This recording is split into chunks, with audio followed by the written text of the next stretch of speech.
and good afternoon here from our headquarter in Linz, or our Commander Bridge for our spaceship. Welcome to the webinar, Embedding Documents on Websites and E-commerce Shops. My name is Martin Babri. I'm the CMO here at CELUM, and next to me our Captain, Commander-in-Chief, or CEO and founder, Michael Kräftner. Hi, Michael. Hi, Martin. Welcome, everyone. Yes. Thanks everyone for joining in. Today we want to speak about this very important topic that we speak a lot about to our customers as well. Maybe Michael, sorry, just an administrative note.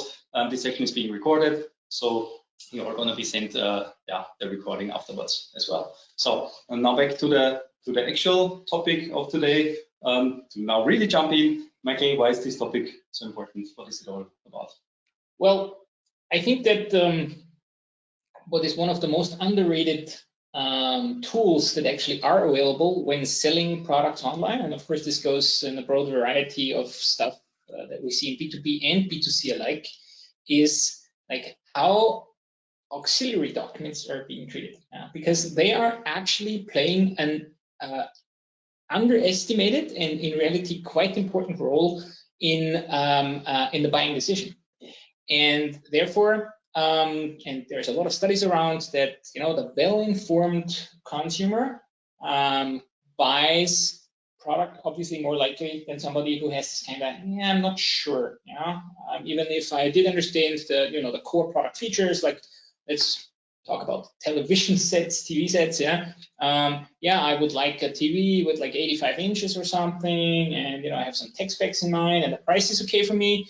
But for example, how is this thing actually working? How can I mount it on a wall? This would be a typical information for an auxiliary document, and of course in B2B, we're talking about, professionals needing much more information, technical specifications, technical documentation, because they're using that to actually, in their design process and make sure that the product that they're either are going to go for or already have actually a business relation with, but still need auxiliary additional information that plays a big role in whether products being in use and or has a time to market impact. Can you define auxiliary documents a bit closer? So is that product documentation? What could it be besides a manual? Well, of course, in the B2B context, you could say it's digital drawing formats like DWGs and other, that are an integral part in the design process. Of course, you want to, give access to this documents. It is declarations of conformity and other, stuff that usually is being transported as a file, right? So obviously PDFs and technical niche specialty files play a big role, but it is really about all kinds of documents. And interestingly, we see organizations and brands struggle. That's really surprising, actually. You already spoke about it. It's very important in the buying decision process, but it also plays a role with the product experience in the end, right? Because I mean, if you want to use your product and you're not finding the manual. Absolutely, and of course, obviously, it is a challenge for brands to provide that content. And actually, we see after analyzing a little bit what's out there, acting as consumers, but also, of course, the second thing is when you're looking at what our customers are doing. And in many cases, like it's two things. Let's call this the dreaded download section versus download area thing. So what's the difference there? So download areas normally are attached to each product page. So how does this look like? And I took here, it's a not CELUM customer, but everyone interested in buying a TV will have had a situation like this, seeing something like this. So I have the product. I see how much it is. I see core product specs and features. I can navigate through representative product content, and then I have user manuals and downloads. So and exactly the user manual and downloads area, this is what we're talking about. And you see the little button on the bottom, like see more content, and this would then give you access to more content. So it's exactly this, let's say, auxiliary content. So we're probably not thinking immediately about that, but this is something that, again, this is a B2C case, but that's what's happening. So brands want to attach to their product pages this additional auxiliary information. And the second part we see, it's so to say the centralized downloads / resources area. So this is what you find as well. So somewhere on, again, picking here this example at Samsung, on a Samsung page, you find a menu item, really top level, that says user manuals and software guides. And then you can, so to say, again, navigate to, so to say, the type of product you're interested in. And then, of course, there is, you know, the desired documentation then on one place. So that's the status quo. And there are surprising challenges involved. Yes. Among our customers, we see that in B2C as well as in B2B, it's always the same scheme. You need the documentation up there. Yeah, having been in the role myself in the past of taking care of these documents to be the right ones on the website, I know there's a lot of challenges. It looks easy to the normal audience. I guess our webinar audience here knows a bit more how much of a challenge is behind getting the right document in front of the right audience. Absolutely. So what we did is we sat down and we, you know, analyzed a little bit across the board different brands, what they are doing, and where obviously and quite sometimes obviously not intended visibly their challenges are. And for example, some of the things, and also we talked with customers even, like, hey, what would you guys want if you could have it like this? And then it's stuff like, well, we are aware of, or we as consumers did see that for example, there's no in-document search, like in no of those offerings, like also not with the Samsung example. We're going to take a look at that more closely, but there's no in-document search. So you have to download stuff first, then you can search through the PDF, which it mostly is. And of course, you don't have a kind of a shopping cart for those documents, not even within a product or product section. And then of course, not when you're, let's say, across products. And if, for example, I want to do comparisons and stuff, so that's a time-consuming process. It's quite cumbersome, and you know, I could get frustrated in B2B and B2C contexts as well. And obviously, and this is also kind of surprising, there's high effort involved. And a high risk of human error.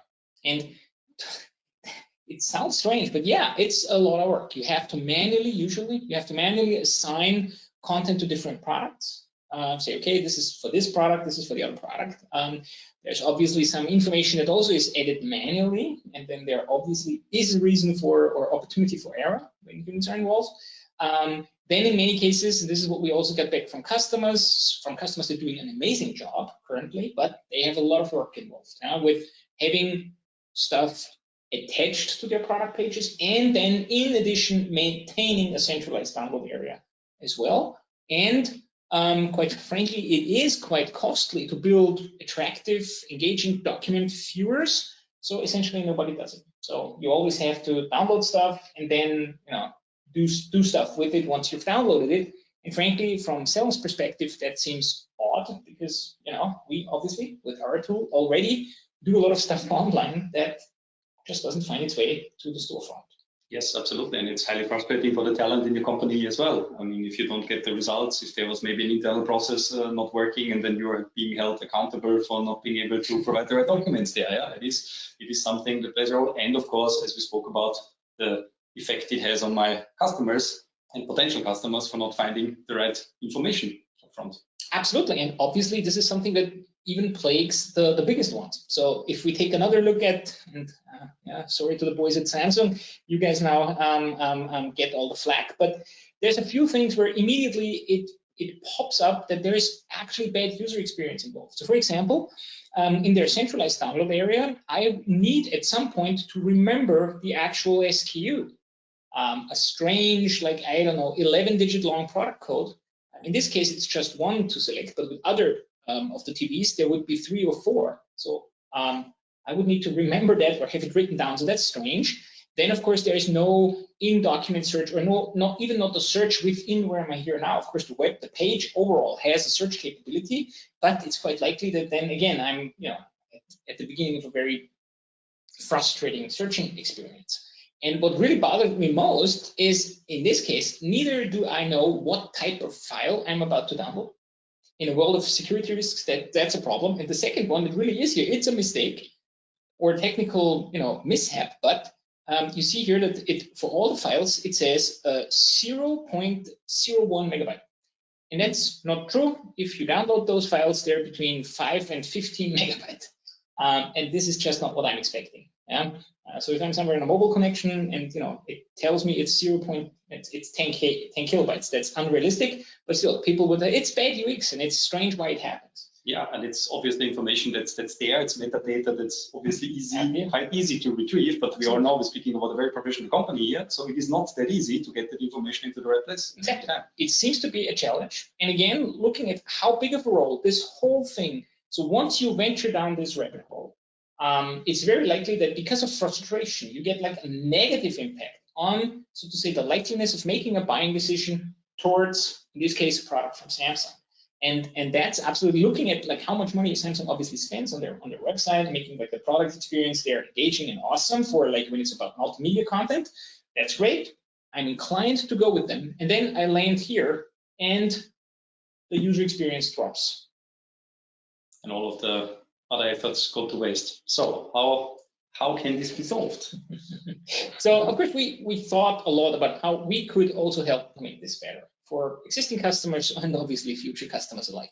So the idea is, of course, we dipped into that with our portalization strategy and first, and of course with what we call composable content components in general. And these, of course, are the tool of choice for stuff like this. So we're now sketching here something. So that's a fictional scenario, but we pick content of a CELUM customer, but still, and we know that they do an amazing work.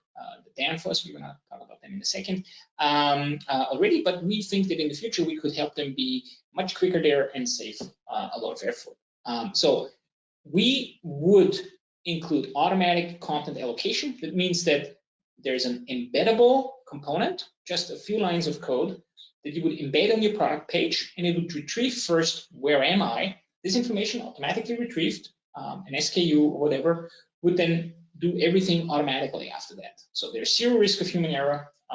You can decide like how much content you want to bring. You can, of course, question regionality by browser language and location. We could be offering a content shopping cart across different multiple product pages, so that you have, in addition to the, say, shopping, if this is possible on that page, you also can go to content shopping. This again in specialized B2B cases that might be of highest interest. We will be, this is our plan, of course, to be all able to offer no code, no effort lists for list viewers and detail viewers. So list viewer is something you see there, and detail viewer would be, okay, now take a look at the document before you download it.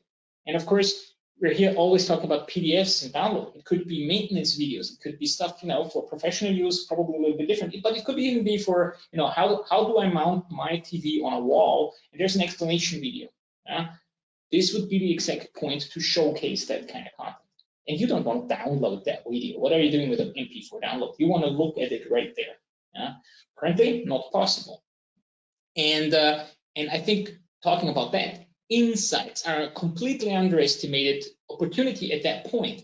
I want to know what people were looking at in general before they made an add to cart decision for the product or before they left. And quite frankly, we see that customers and brands do a lot of analytics, like, okay, how long did people stay on a page? This is all great, but in many cases, they have no oversight on like how and what content was consumed, and specifically this kind of auxiliary content. Where people downloading or looking at stuff, searching through documents, how long were they watching such an explanatory video, for example? And that's what we think might be helping. But wait, for me as a marketer, that means instead of one individual piece of code for each of my product subpages, I can use the same snippet of code and put it there. That's the idea. And the snippet of code, so to say, asks the page, hey, what product? And then everything else happens automatically. That's it. That's what we need to achieve to make the life for our customers really easy, and to allow them to do much more with effectively a lot less effort. So talking about list views, but also, for example, being able to search within the document before you download it. And of course, obviously the same would go for videos and stuff where I don't want to download at all. I just want to navigate within a video. We already have capabilities to automatically to have scene detections, to have stuff like that, completely automatic. And that would be great for me to, if there's a lengthier or longer video, to show, okay, show me where, okay, obviously the scene detection said, okay, TV and wall. This is something the AI could automatically detect, and I could search for that and watch it from there.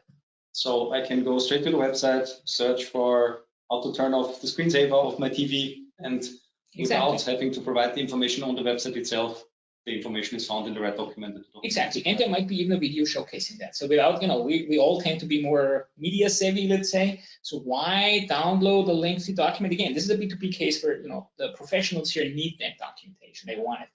They probably also want to like to download it. But for anything that has videos attached to it, but videos not for just promoting and being, the basic sexy product communication, but also like, okay, how do you mount it? How do you assemble it? How do you, how do you clean it? Whatever. There might be a lot of reasons to go video in the future, and this would also help there a lot. And quite frankly, how do we see this composable principle work? So again, I'm stealing here a lot. The viewer, and this is what we would call content flow control. This content flow control hands over this embeddable code. You then paste it, so to say, very simplified speaking.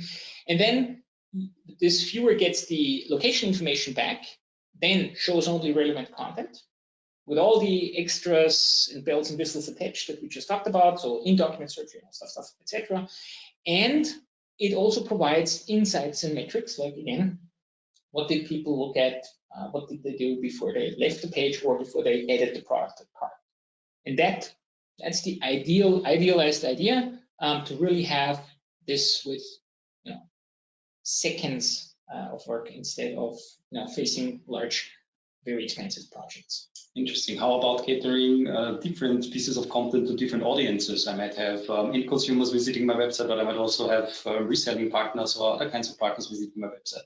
Yeah, sure, absolutely. So this audience optimized idea is something we also already use in our portalization strategy. So there could be dynamic navigation even. And for example, what Danfoss does here, and they already do that, is that they show product details, documents, representations, and then stuff that goes even to, it's called ersatz, so replacement product, that goes to, or alternative product that goes to other sections of the website. So you could even include this in a cross-selling strategy that you want to have on your page anyway, and to show content obviously then for different audiences. So people logging on and then getting different content. This is something that our portalization principle does standalone anyway, and of course in the embedded context as well.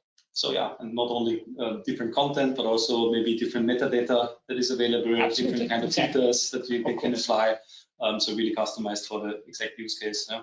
Exactly, and of course, language, so locale, so what language should be, the content in what language should be displayed, or is a certain region having different, let's say, types of content that is needed. Of course, this is also part of the automatic content distribution there. That it shows content that's relevant for the locale, for the location, and of course, it reads this information either from the browser settings or because a person has logged on or has made a decision by, okay, I'm from Belgium and I want it in Dutch. Then you get, of course, because of that regionality, you selected the content that you want. That the idea is here, because in CELUM, if we manage the content, we have all this information in the backend.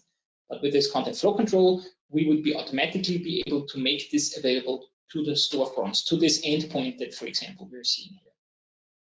Great. A lot of information there. Maybe, yeah, you can quickly sum it up in 1 or 2 sentences, 3, 4, 5. I think before we go into the Q&A, you're right. I think this is really an opportunity that is completely underrated to make sure that you get the most out of those auxiliary documents with, of course, the least possible effort. So it's really a golden nugget that is rarely being, so to say, unearthed. And we really think that this is an opportunity to increase conversion on B2B and B2C commerce platforms alike. And we are hoping that our customers are joining us in this journey, and we're definitely gonna invest a lot of attention in this area, because again, it's something that is an unearthed opportunity and is completely underrated.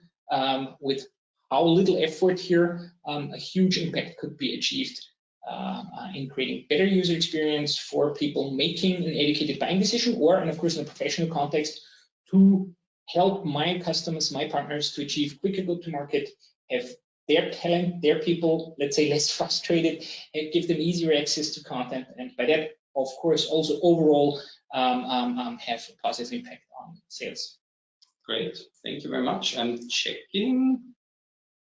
We have one question here. Yeah, can you please say a few words about security? Well, of course, the allergen aspect there is that security is intrinsic there, and quite frankly, there is not a big change in because how is it done currently? Yeah? So let's say CELUM is involved, so we have all the content. Then there is the API. Then there's CDN involved, and then, so to say, is a manual connection between content and product.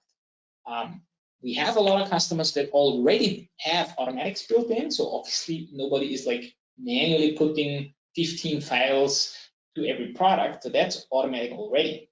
But the viewers, the stuff that actually showcases the content, that is something that has to be built every time, again and again, by customers or their partners.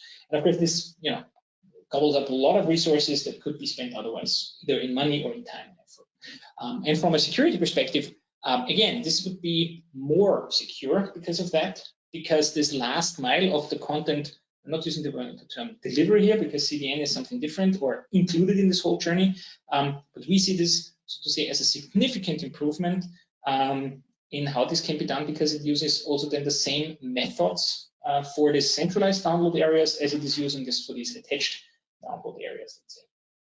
Okay, great. As I can see, no further question at this point in time, but that of course doesn't mean you cannot send us your questions afterwards still, and we will be very happy to answer you your questions then. Otherwise, yes, please visit our website and check out our event section for the next events and webinars, where to meet us, where to see us. Subscribe to our newsletter to get all of these updates straight into your inbox. And otherwise, thank you very much, Michael, for the insights and the outlook into the future. And I wish all of the participants a great afternoon. Same here. Have a great day. Bye.